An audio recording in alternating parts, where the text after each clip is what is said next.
Hey, what's going on, everyone? Justin here at Trumpful Reads, and in this video we're going to be doing my September wrap-up. I think I finished 12 books in the month of September. A few of them were kind of short, so I think that's why I was able to get a few extra books in. I also listened to 3 audiobooks and 1 Kindle book, which is a little bit different for me. And I got my paper here just so I don't forget the names or authors or subtitles of any of the books. So let's just get started. First off, we'll go with the Kindle book, and that was Elmer by Robert E. Howard. I read this one for the Tome Infinity and Beyond readathon for a vintage sci-fi book. That's about as vintage as it gets since it's from like the 1920s. But let's just say this was not one of Robert Howard's finer works. It was basically his take on like the whole John Carter of Mars thing. But aside from basically just getting somehow magically transported to another planet by scientists, that's like the only real legit sci-fi element. But you kind of have, it's kind of like Conan Light once he's on that planet too. You have the main character Esau Karn, who's known as Iron Hand because he's like so physically strong even on Earth and stuff. He's like too good to be a boxer because he like kills people basically by punching them. And within about the first minute of being on this planet, he's already punched like one of the natives just in the face basically because they get into an argument. So let's just say it wasn't one of his better works, I guess. I think it was like his only like legit foray into sci-fi, but I mean I guess it was okay, but it literally just felt like it was like a first draft and just not polished at all, and just compared to like Solomon Kane and Conan and King Cole, it just wasn't that good. Alright, so let's go on to the next one. We'll go with Atlas of a Lost World, Travels in Ice Age America by Craig Childs. And I actually really enjoyed this audiobook. It's basically a really good blend of science and memoir, which I'm really starting to really enjoy with the life science books. I think those authors just do a really good job. They have a really good medium to kind of blend personal experience, memoir stuff into like a science work. And this book was all about basically taking us to different eras in the past during the last ice ages. In basically North America and South America, and it was really cool, like learning basically how a person traveling in Ice Age America, essentially, basically what they would be experiencing with the flora and the fauna, and all of those types of things, and basically what it would mean to basically journey off in like a small like community group or something into like a whole completely new locale, to colonize it and stuff. And it was just really interesting. Learned a ton about like basically, like I said, the flora and fauna of the Ice Age world, which is like really neat, something that really interests me quite a bit. Learning like the difference between a mastodon and a woolly mammoth, that was kind of cool. But yeah, like I said, he also brings in a lot of personal memoir stuff. So on his travels, like he did a lot of travels, obviously like in Alaska and stuff, and like glaciers and mountains, and even like meeting people like in the swamps of Florida and stuff, which apparently had a huge mastodon population and stuff, or at least at that point in it's Ice Age and stuff, obviously. So it was really cool, just like all the people he meets, and basically just like kind of all the lore and stuff that he's picked up along the way. And like for example, he had like a really cool like interview meeting with like a master napper, which is like a person who makes like like arrowheads and tools and stuff out of like flint and obsidian and tools like that, like stuff like that. That's really just like really unique and cool, and I just really enjoyed this book. I think I gave that one like 4.5 out of 5 stars. I just really enjoyed that one. Alright, the next one would be A Universe from Nothing, Why There Was Something Rather Than Nothing by Lawrence Cross. And I don't know, unlike the life sciences, I think I'm like in a total just physical science / astronomy like slump. Like everything I either listen to or read in the physical sciences is just kind of like just middle of the road blah. Like nothing's like really bad per se, but nothing's like exciting or good. This was basically just a book on why the Big Bang happened and why we're here and why it's not just like the void or something. It was kind of really abstract and just kind of like it felt kind of like I have to write this book so I can attack all like the theologians who say like with the anthropomorphic principle, if we're here, that must mean we're here for some reason or whatever, nothing comes, or what, creatio ex nihilo and blah blah blah blah. It honestly just felt like it was kind of like one of those books, like a theology science like debate type thing. The middle of the book wasn't quite like that, but the beginning kind of was, because he literally came out and said, I'm not writing this book, as this sort of attack on theology. And usually when you say those things, it basically is.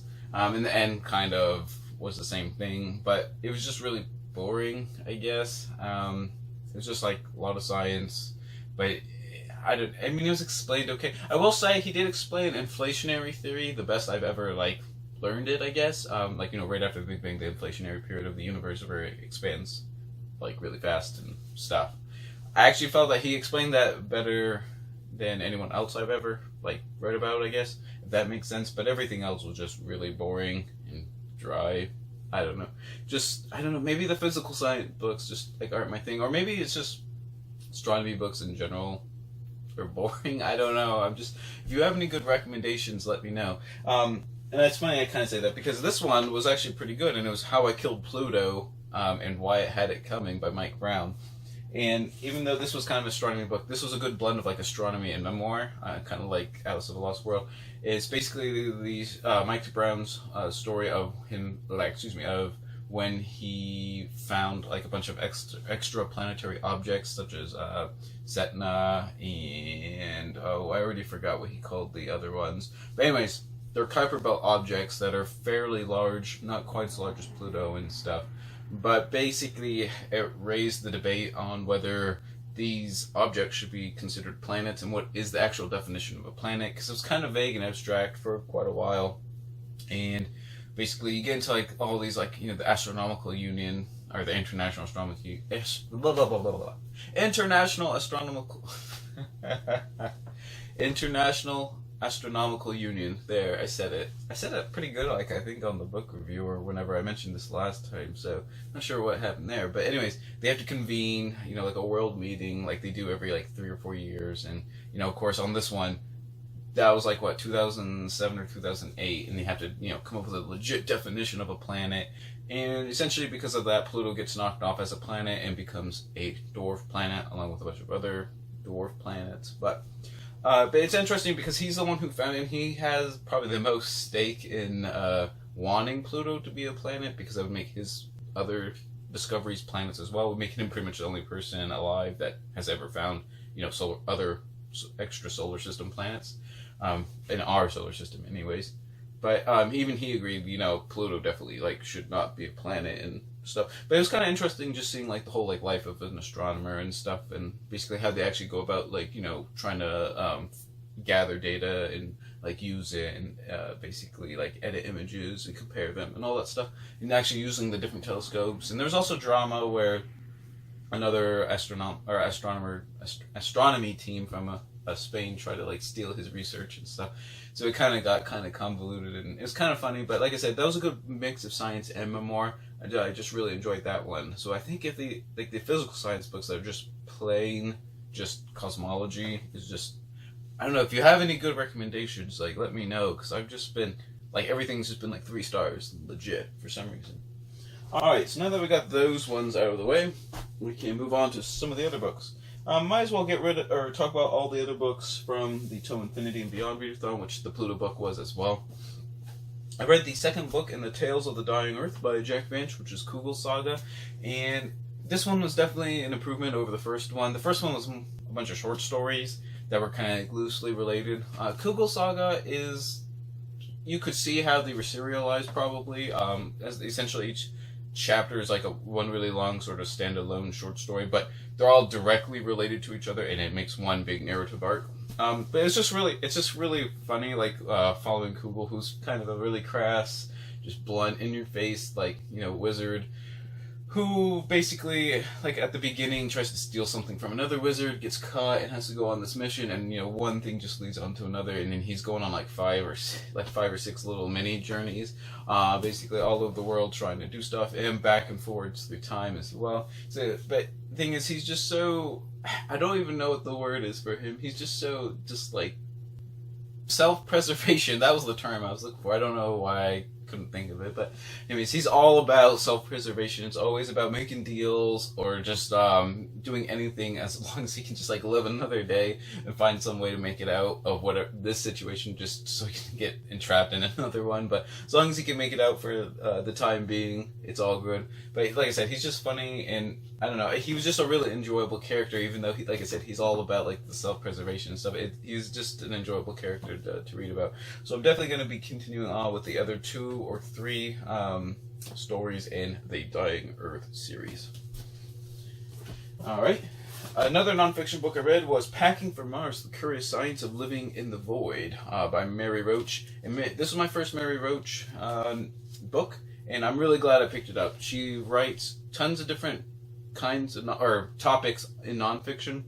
Like she has a book on like cadavers, a book on sex, a book on like eating, but she's really humorous and witty with her writing style, and she has like really good footnotes that she puts in there on purpose that are like either really quirky or really humorous, or just kind of go down like little rabbit holes on like just whatever she's writing about.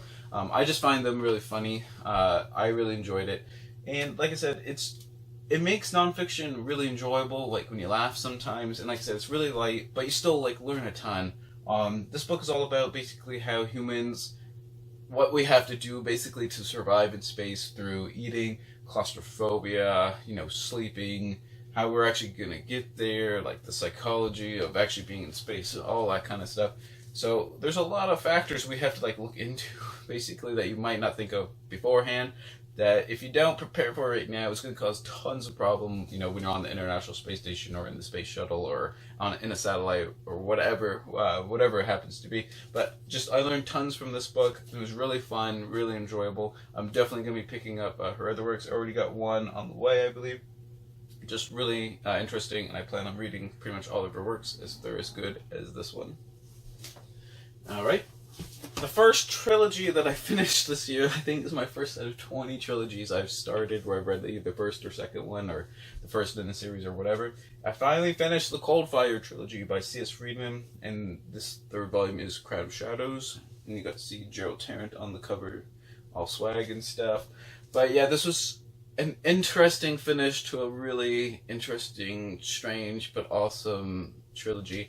It's definitely not for everyone, like I said before, but basically you're on this planet, and this planet is uber hostile to like life. It's been colonized by people from the future and stuff, but technology has like regressed based on this big catastrophic event. But basically the planet is like out to get humans. It doesn't want humans to be there, so it literally, like in the ecosystem, like this sort of weird force can manifest basically horrors and things based on people's fears and anxiety and all that stuff.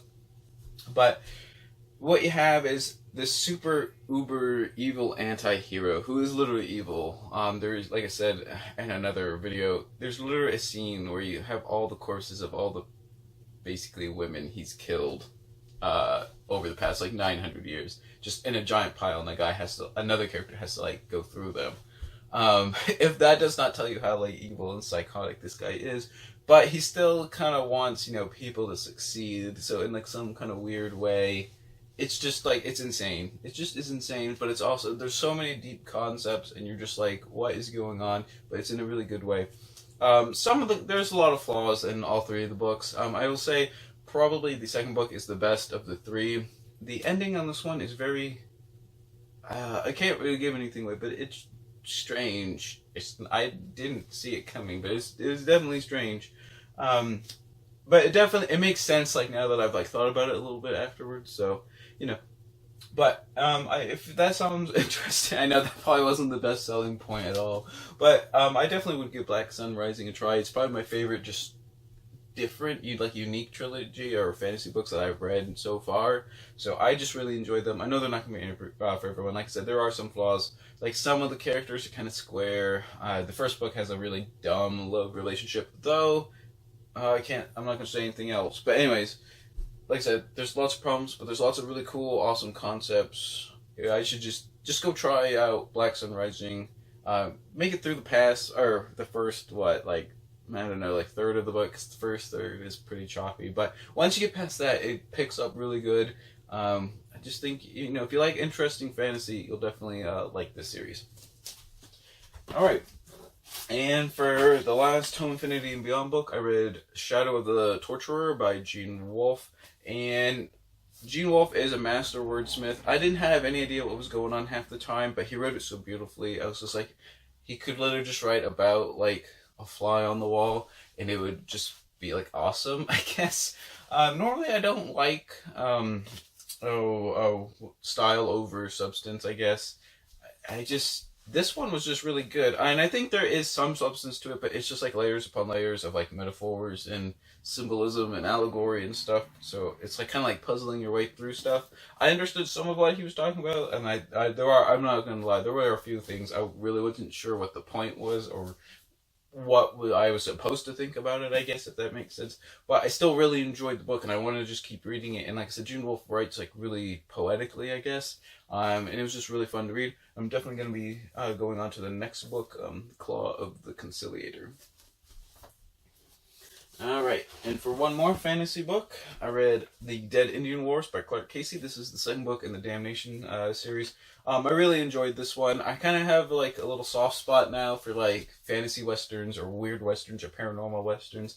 And this one is basically in the Wild West purgatory of damnation, where when you die in the Wild West, you get sent to damnation, and there's kind of like this like myth of, or rumor, if you don't get shot, because if you get shot, you go straight to hell. But if you don't get killed and you don't shoot anyone for a whole year, you might get to heaven. So it's kind of like this big kind of thing, except no one really knows for sure, because no one ever lasts that long, because you basically just have all these gunslingers and cowboys, and banditos and just like miners and lumberjacks, all this testosterone with nothing to do basically except drink and gamble. So fights pick out all the time. But it's just, all the characters are really unique. They're all like the dialogue is funny. It's a quick, fun read, and there's a lot of action going on, and it's just witty. I just find it's just a really good time, I guess you could say. But if you like westerns or fantasy westerns, I would definitely give the Damnation series a try. All right, so let's go on to the two ancient nonfiction works that I read. Or no, I guess they're just ancient works. Gilgamesh is fiction, but still. Anyways, let's go with the Poetics of Aristotle. And it's not this whole book. It's only like 30 or 40 pages out of this book. And what Aristotle does is basically just do a deep, basically analysis and comparison of what makes something an epic poem and what makes something like tragedy. And he basically just goes, through all the different basically parts of both things and like compares them, and basically goes off why tragedy is a little bit superior to an epic poem. I don't know if I agree with it, but it's definitely very Aristotelian, where he does basically breaks everything into like smaller parts and then does comparisons and stuff. If you guys want to know more about that, let me know in the comments. Maybe I'll do a book review on the Poetics of Aristotle. But if you've read other Aristotle or works of Aristotle, you'll probably know what I mean about that sort of stuff. But I thought it was good. But when you read Aristotle, usually you kind of know what you're getting into. But I just hadn't read that one ever, I think, even not in college or anything. So I decided to read that one because it was a short work of Aristotle, and I wanted to read some ancient Greek philosophy, so that's what I read. And lastly, in the month of September, I read the Epic of Gilgamesh, and this is like ancient Near Eastern text relating to the Old Testament, edited by James Pritchard. And second edition, revised and large. This book is just like super awesome. It's got like law codes. It's got, like epic poetry. It's got pretty much everything on pretty much anything ancient Near Eastern, if it's like written down or if they wrote it down. Like, so we got myths, tales of Egypt, we got Sumerian myths and epics, and Akkadian myths and epics, and that's where I read the Epic of Gilgamesh, which is about probably 20 or 30 pages out of this. However, I would say I probably would have done better just getting like a modern edited sort of translation of Gilgamesh, whereas this had a lot of where it's fragmentary and stuff. It has like the brackets and the dot dot dots and or ellipses. I said the dot dot dots, but it really wasn't like the best way to read it. And it has like comparisons between like a couple different like texts where like the poem is found and stuff. But anyways, back to the poem itself. I really enjoy Gilgamesh. Obviously, it's like one of the oldest works of like literature in the world, so it's just a really cool, unique thing to read in general. But I just find Gilgamesh really does deal with a lot of like the deep issues of like mortality and all that sort of stuff. If you guys want like a more in-depth book review of the Epic of Gilgamesh, leave those in the comments down below as well. But like I said, it deals a lot with friendship, civilization, and like mortality and like the fear of death and stuff. I just feel like it makes like everyone thinks, everyone that lives in the past, it's like it's so different and stuff, but in a lot of ways they're very similar to us, and a lot of things like like the fear of death and everything like that. So I find Epic of Gilgamesh is just a really cool. It's just like an awesome like kind of like action story. Then you got like the awesome friendship between Enkidu and Gilgamesh. That's just like really like cool to like read about. I guess I mean cool is probably not the right word, but just like seeing it and what they mean to each other is pretty cool. And then also Gilgamesh like quest and then acceptance of his own mortality and stuff, or his quest for immortality and his acceptance of mortality. It's just kind of interesting, and it's a really short read. I think it's only like 2 or 3 hours to read it, so it doesn't take too long if you want to like if you've never read anything like that before, to do a foray into like the first epic poem or the first like works of like long literature like in the world. So it's kind of interesting. But there you guys have it. Those are the like 12 works I guess I read in the month of September. If you've read any of the authors or these books in particular, leave some comments down below. Let me know what you thought about them. Also tell me what your favorite book that you finished in the month of September was. I'd like to hear about that as well. And always remember, whatever you're reading, read victoriously.